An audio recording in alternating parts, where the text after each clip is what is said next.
Oh, Mrs. Simmons. What is your brother's name? I'm sorry.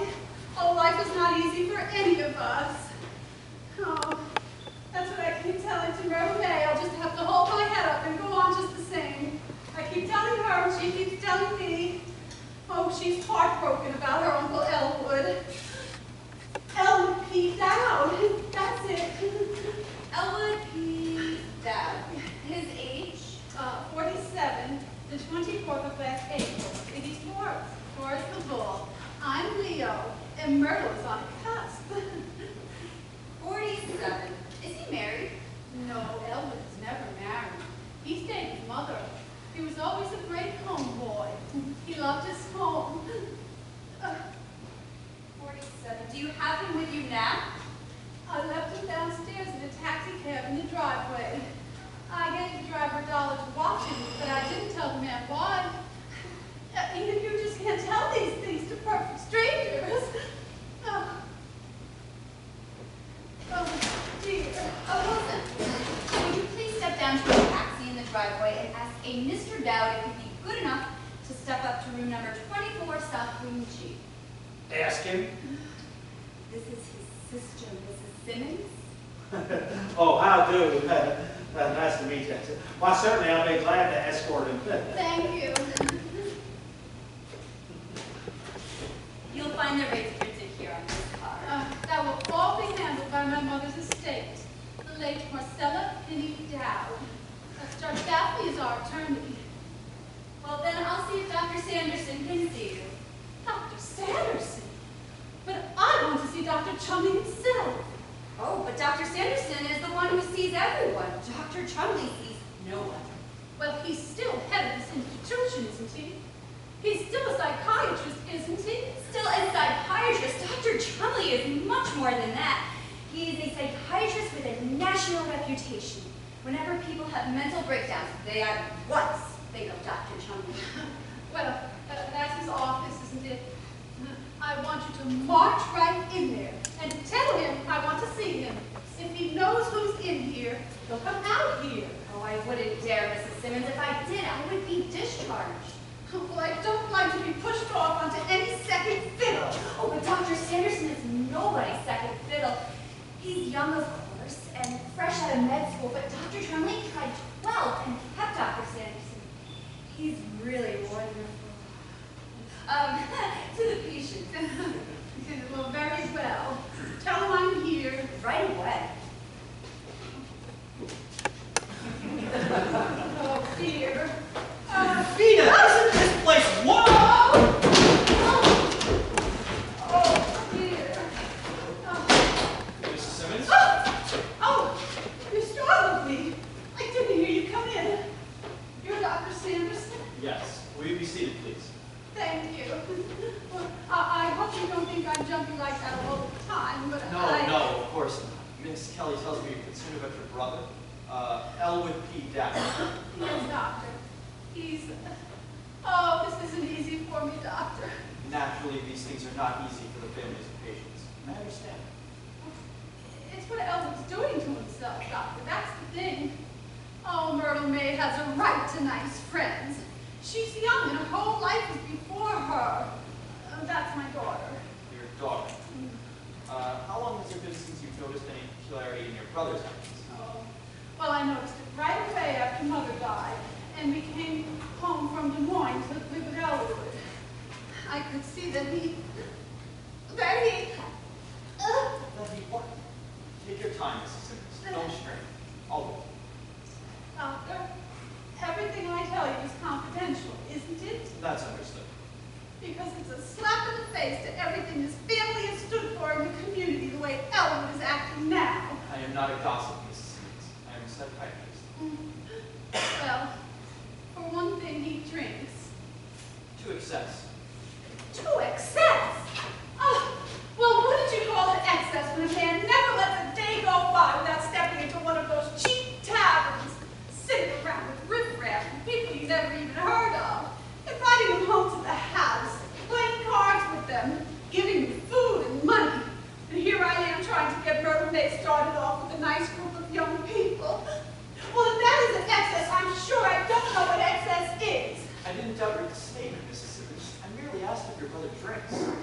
So yes, I say definitely Elwood drinks.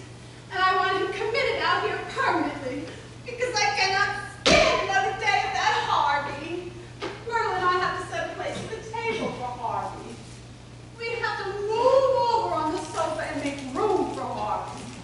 We have to answer the telephone when Elwood calls and asks to speak to Harvey. Then at the party this afternoon, Mrs. Chauvenet there. Oh, we didn't even know anything about Harvey until we came back here.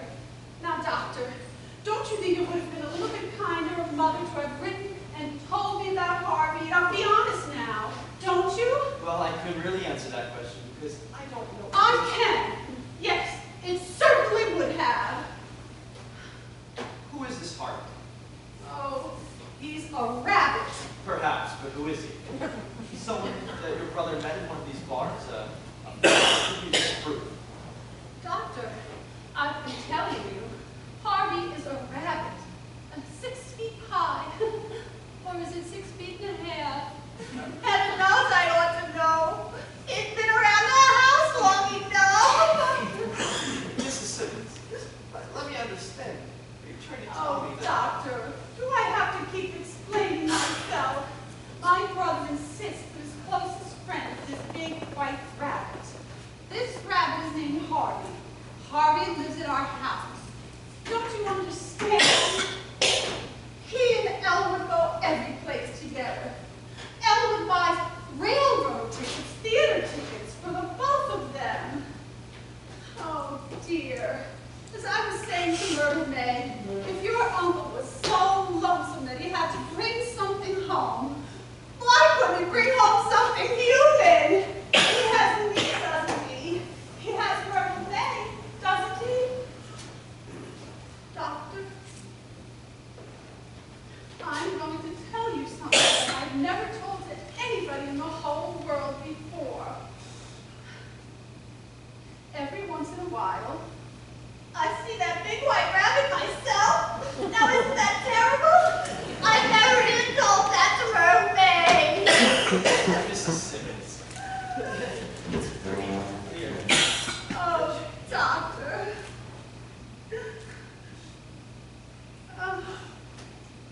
You've been wearing a bright heel. Yes, I have. Grief over your mother's death has depressed you considerably. Nobody knows how much. Been losing sleep. Who could sleep with all of that going on? Short-tempered overtrains. Well, you just try living with those two and see how your temper holds up. Loss of appetite. Who could eat at a table with my brother and a big white rabbit? Well, I'm finished with it. I'll sell the house. I'll be appointed conservator of Elwood's estate, and then Myrtle May and I will be able to entertain our friends in peace. It's too much, Doctor. I just can't stand it.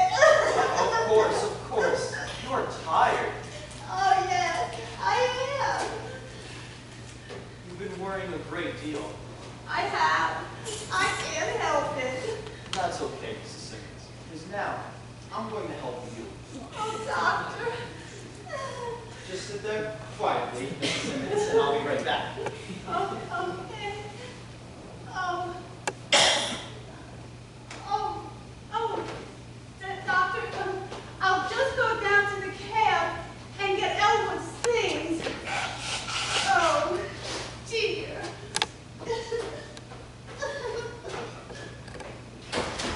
Why didn't anybody answer the buzzer? I didn't hear you, Doctor. I'm running. Miss Wilson, sound the gong. That woman must not leave the grounds. She's making her way, hand off. Her condition is serious. Go after her. I can't believe this. Henry, Dr. Sanderson, allow no patient to leave the grounds. I'd have gone after her myself, but nobody answered the buzzer. But Wilson was himself, Doctor. What have we available?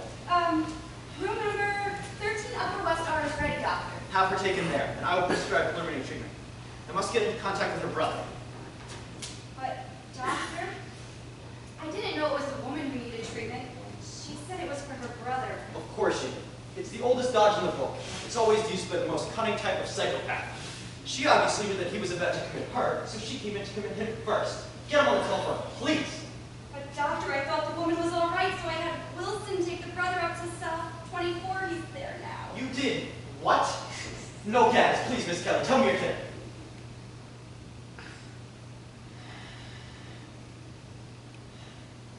I'll do it, doctor. I'll do it. I'll make it.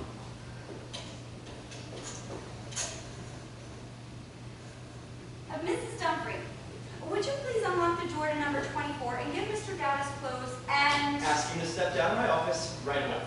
Ask him to step down to Dr. Sanderson's office right away. There's been a terrible mistake, and Dr. Sanderson wants to explain. No, apologies. Thanks. Oh, thank heaven they hadn't put him in the hydro tub yet. She'll let him out.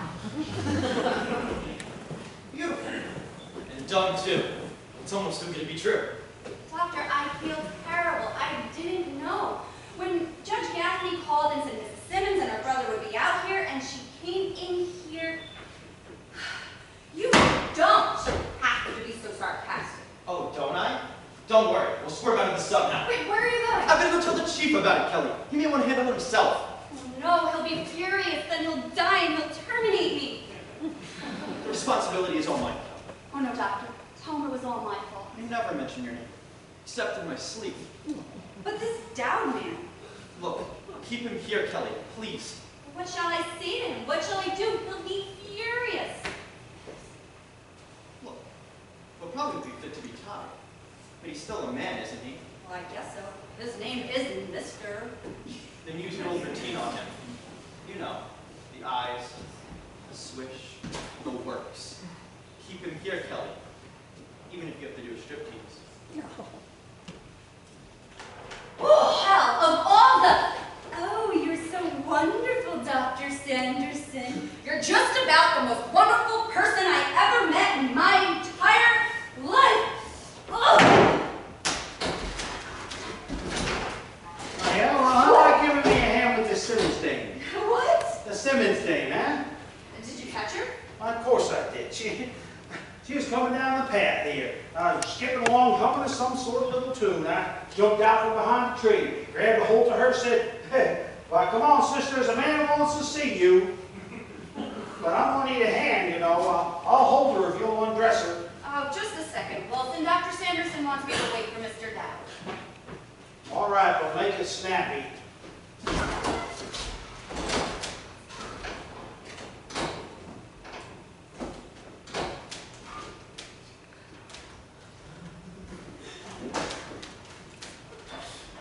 You're Mr. Dowd? Elwood P. I'm Miss Kelly. Oh, let me give you one of my cards, dear.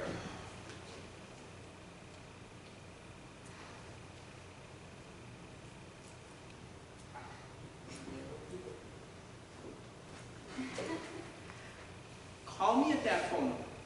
Don't call me at this one because that's the old one. Why, thank you. And my dear, if you lose it, don't worry, I have plenty more. Well, won't you please have a seat, Mr. Dowd? Actually, I'll have two. Dr. Sanderson is very anxious to speak with you. He'll be down any minute. Please sit down. After you, Nurse Kelly. Oh, thank you, but I really can't. I'm in and out all the time. You mustn't mind me, though. Please, sit. After you.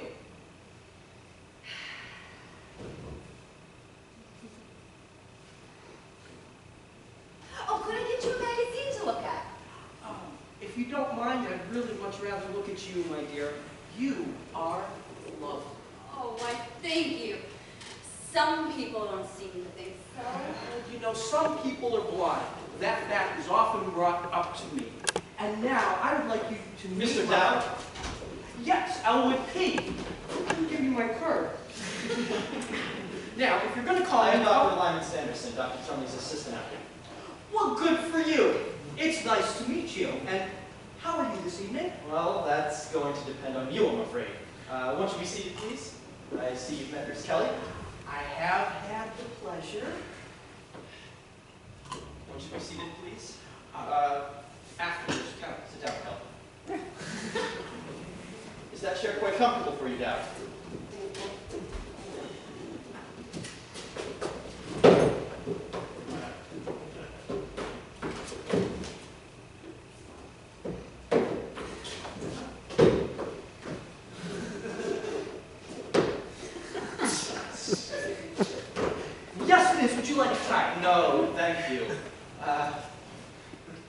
Can I get you an ashtray? Can we get Mr. Dowd an ashtray? Is it too warm in here? Can I open up a window for you?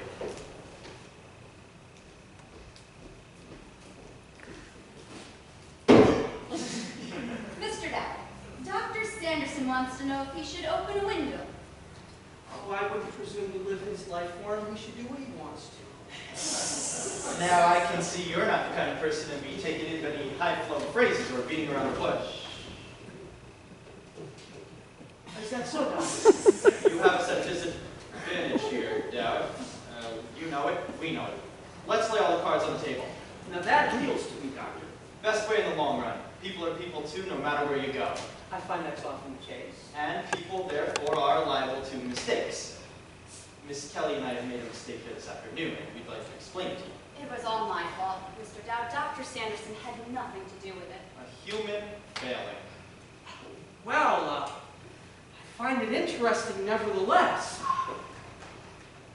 So, you're saying you and Nurse Kelly here We do hope you'll understand. this afternoon? The responsibility is, of course, not Miss Kelly's, but mine. Well, Doctor, you know, your way of thinking may be old-fashioned, but I like it. Now, if I had met with your sister first, that would be one thing.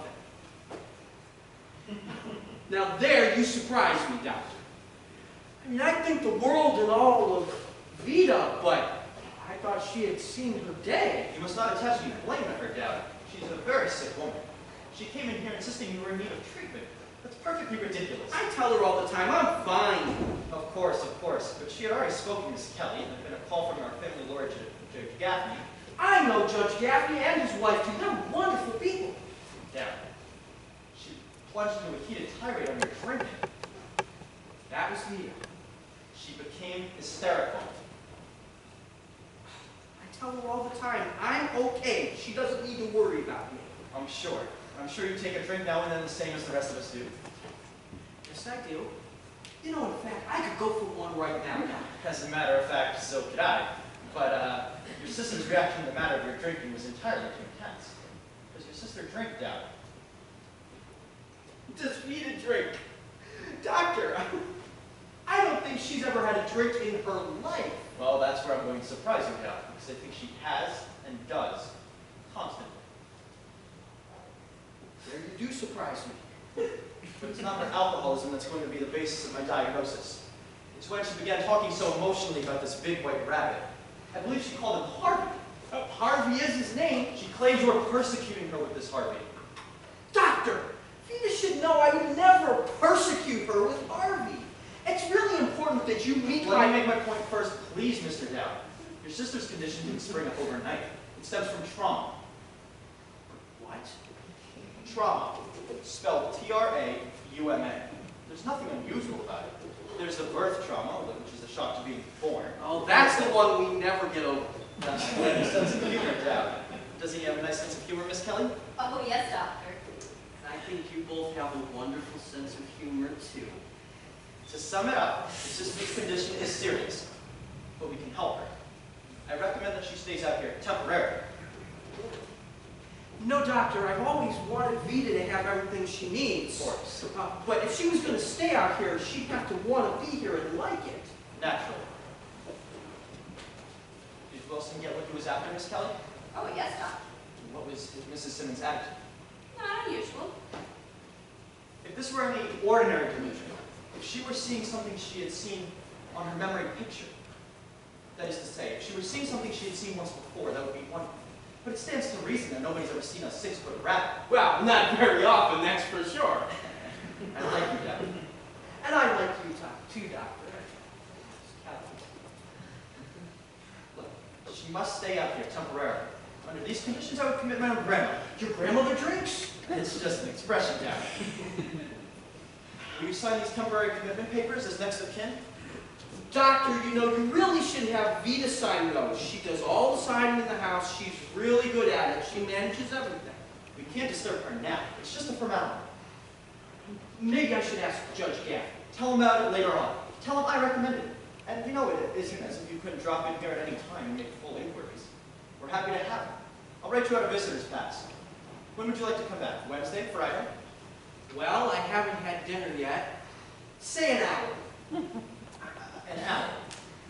We're pretty busy around here, but I suppose that's all right. You know what, Doctor? I'm not even all that hungry.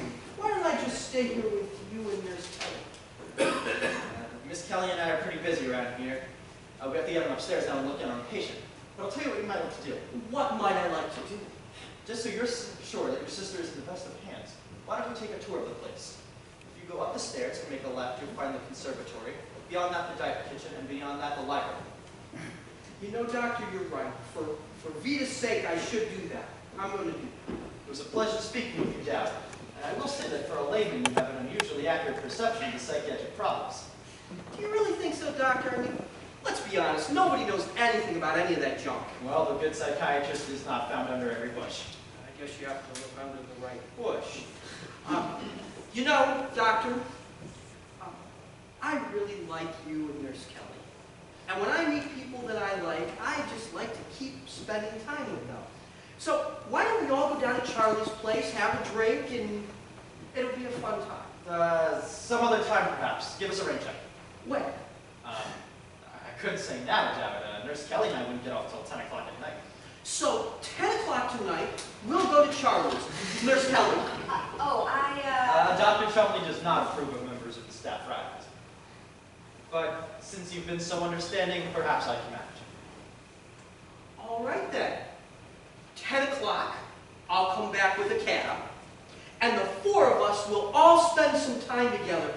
My friend is going to love you. And now, you said later on, so later on it must be. Good evening. Good evening, Dowd. And to you.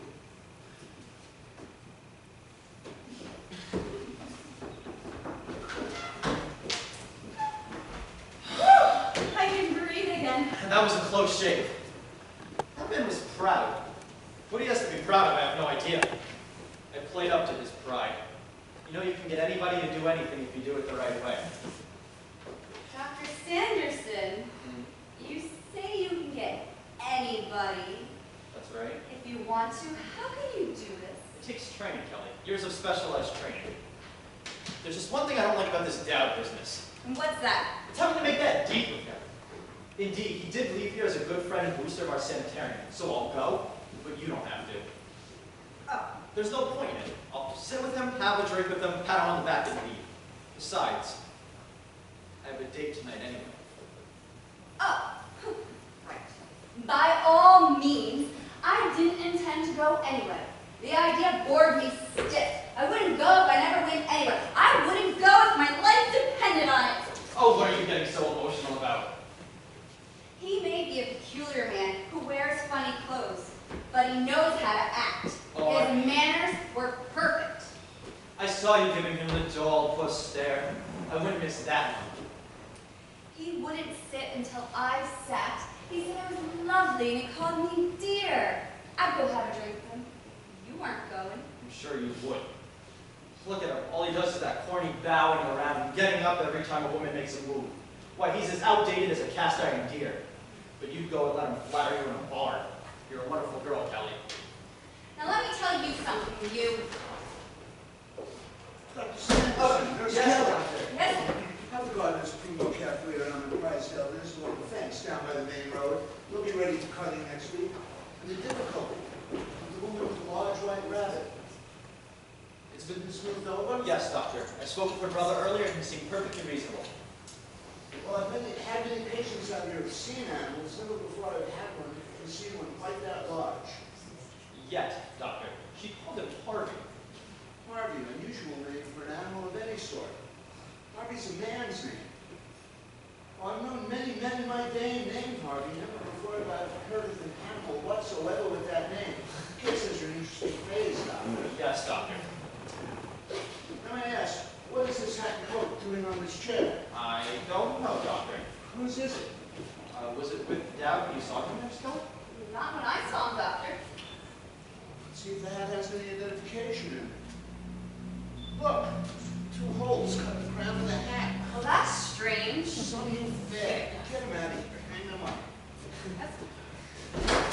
Hey, you're gonna... Ah, there. Oh,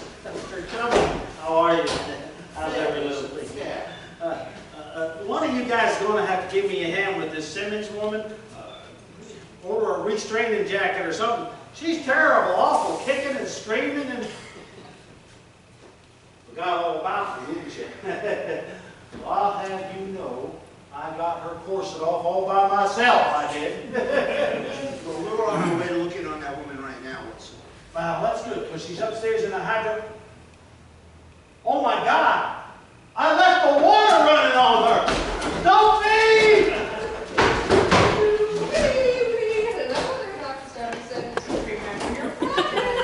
Remember Dr. McClure's cocktail party? I hope you didn't forget it. We promised them faithfully. That's right, I'm on my way up to give a diagnosis. I'll be down shortly. Oh, make it a very quick little diagnosis, dear, all right? I will do that. I don't want to be late for that party. Or dying to see the inside of that house.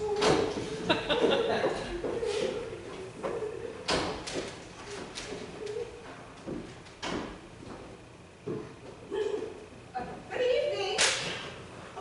Good evening. I'm Betty Chumley, Dr. Chumley's wife. My name's Dowd, Elwood P. Let me give you one of my cards. Oh. Now, if you're going to call me at that number. Don't call me at that number. That's the old one. Is there something I can do for you? What do you have in mind? Well, you seem to be looking for someone. Yes, I'm looking for Harvey. I seem to have gone out without him. Well, where was he when you last left him someplace? Well, he was sitting right here in this chair, and his hat and his coat were sitting right there on that chair. Oh, well, I don't see anyone sitting there now. Maybe he left. Well, apparently he did.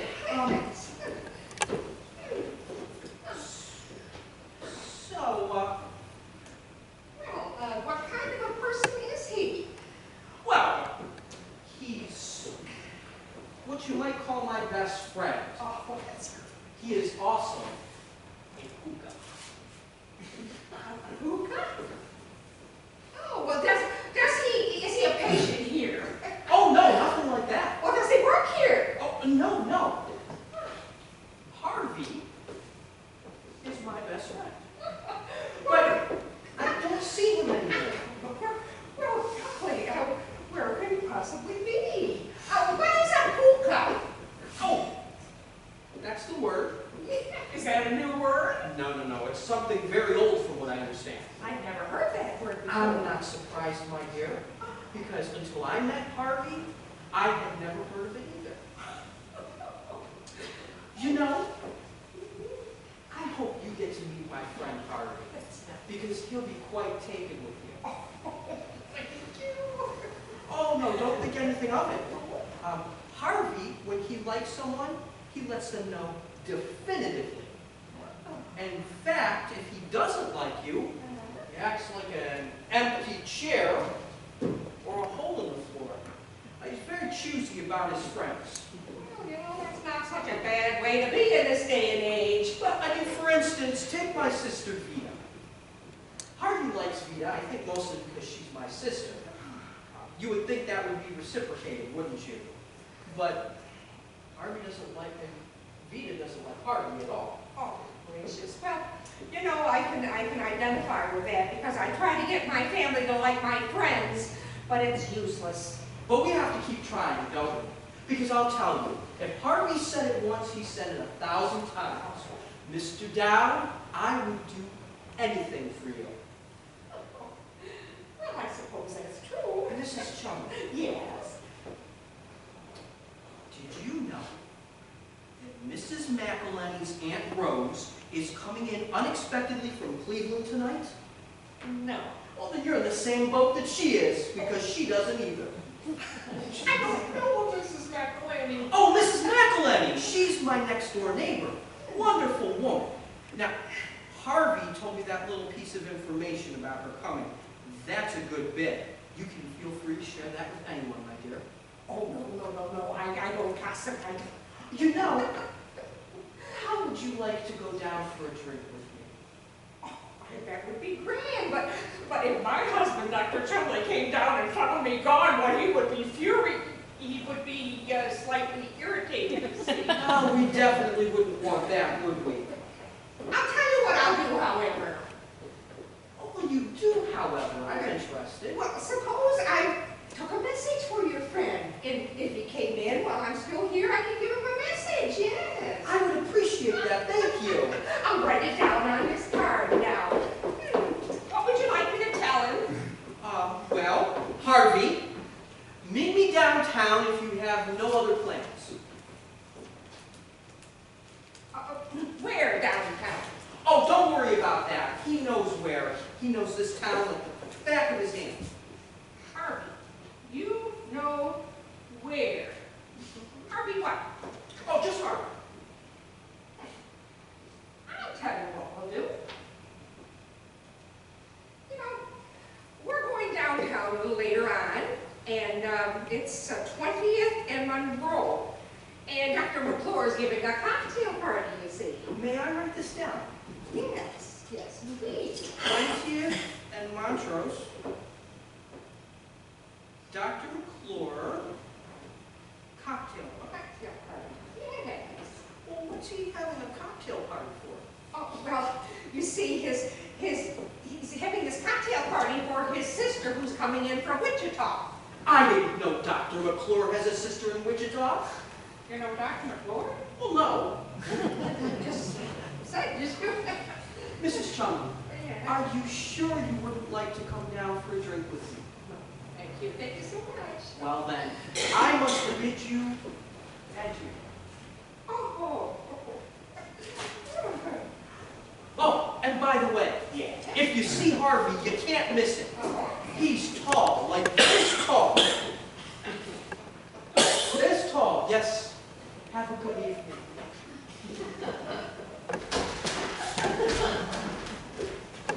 This woman, doctor, she's uncooperative. Dear, Yes, really? dear, Willie, just one second, Dr. Sanderson. Give her 2 of these at 9, another at 10, a trip to the hiker room at 8, and 1 at 7, and we'll see if she won't cooperate then. Yes, Okay, doctor. Ready, Dad? Willie, there was a man in here just now. A man named, Albert B. Cloud. Yeah, that's Mrs. Simmons' brother, doctor. I gave him full visiting privileges. She must not see anyone tonight, no one at all. You tell him. He didn't want to see her. He was looking for his friend. You Could see, that be, doctor? somebody came out here with his friend this afternoon, you see. Well, he was sitting right in that chair, right over here, with his hat and his coat. He really was. He was so disappointed. Dr. Sanderson? Was there anyone with? No, not when I saw him. But there was. He said he was looking for his friend, and he didn't know where he went. Can't be that rat, by George. We'll get to the bottom of this. So, he said his friend's name was Harvey. Harvey, but he didn't give his last name, but he mentioned something about a hookah. Mrs. Chumley, how long ago was he in here? Well, just a little while ago. I said we'd give him a lift down to town. Is that all right, dear? Of course, of course. Yeah, right.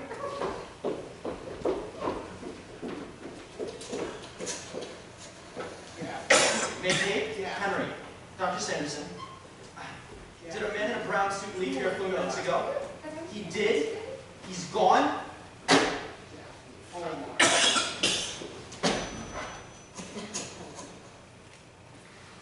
Hello, Judge. This is Dr. William Chumley, the psychiatrist.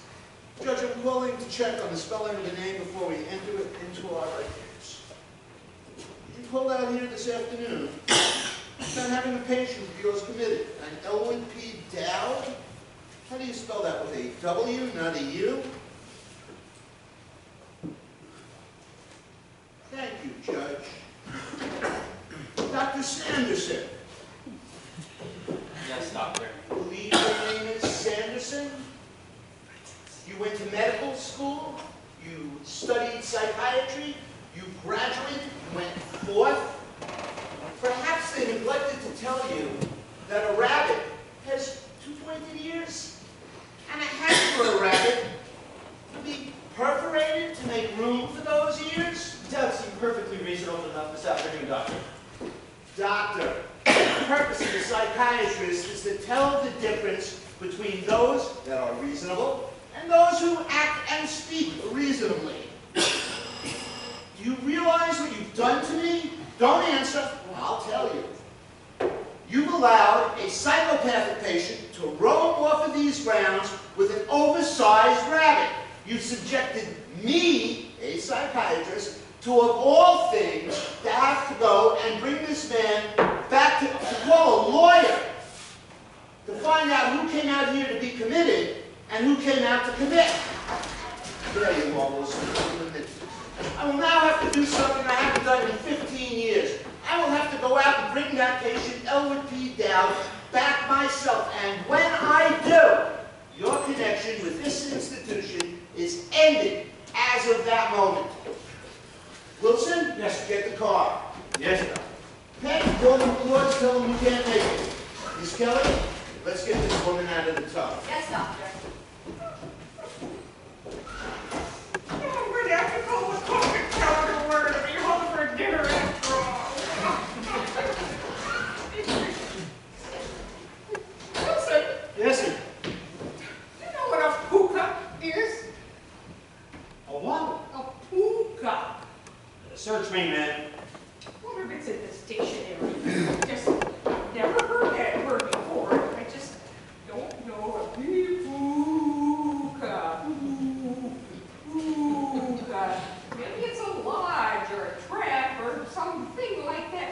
Oh dear, I'm just so nervous. If Willie comes down and finds me still here, it would be so bad.